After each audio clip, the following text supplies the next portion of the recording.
Ya kita prihatin kayak kemarin kasus Ardi Bakri, jelas-jelas ya kan yang diketahui pemakai, tapi bukan rehabilitasi hukumannya, hukuman penjara. Ini kan secara ilmiah sudah nggak pas menurut kita.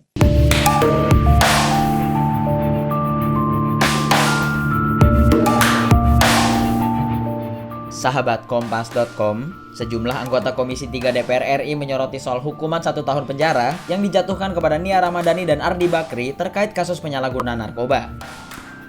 Mereka menilai, vonis yang dijatuhkan kepada Nia dan Ardi tidak tepat lantaran mereka hanyalah pemakai, bukan pengedar. Anggota Komisi 3 DPR RI Habibur Rahman menilai, perlu ada pembeda antara hukuman untuk pengedar dan pemakai. Ya kita prihatin kayak kemarin kasus Ardi Bakri, jelas-jelas ya kan yang diketahui pemakai, tapi bukan rehabilitasi hukumannya, hukuman penjara. Ini kan secara ilmiah sudah nggak pas menurut kita.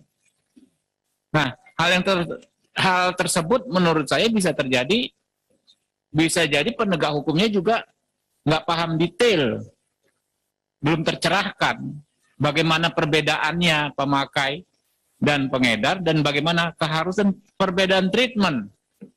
Ya ini kita prihatin sekali. Yang Habibur Rahman menilai, kasus itu mengemuka lantaran keduanya merupakan publik figur. Hal serupa juga disampaikan oleh anggota Komisi 3 DPR lain dari fraksi PDIP Safarudin. Menurutnya, Nia dan Ardi bisa direhabilitasi mengingat kondisi lembaga pemasyarakatan di Indonesia yang sudah melebihi kapasitas.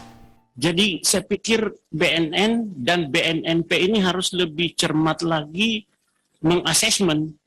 Kalau memang orang itu sebagai pemakai, nggak usah diajukan sebagai tersangka. Yang ya seperti yang disampaikan tadi Pak Habib Burahman itu, kalau saya lihat itu nggak usah kayak siapa ya, Ardi Bakri ya. Itu kalau saya kan sudah harus di asesmen BNN itu atau BNNP, ini korban gitu. Korban. Supaya restorasi justice itu di Polres-Polres, di Polda-Polda itu bisa direhabilitasi saja.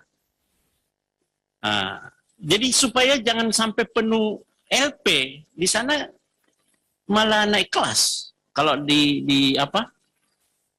lembaga pemasyarakatan jadi naik kelas, kalau di situ mana dapat pelajaran jadi bandar. Sebelumnya, Majelis Hakim Pengadilan Negeri Jakarta Pusat telah memvonis terdakwa Nia Ramadhani, Ardi Bakri, dan Zen Vivanto selama 1 tahun penjara atas kasus penyalahgunaan narkoba. Putusan itu jauh lebih berat dari tuntutan jaksa penuntut umum, yaitu 12 bulan masa rehabilitasi.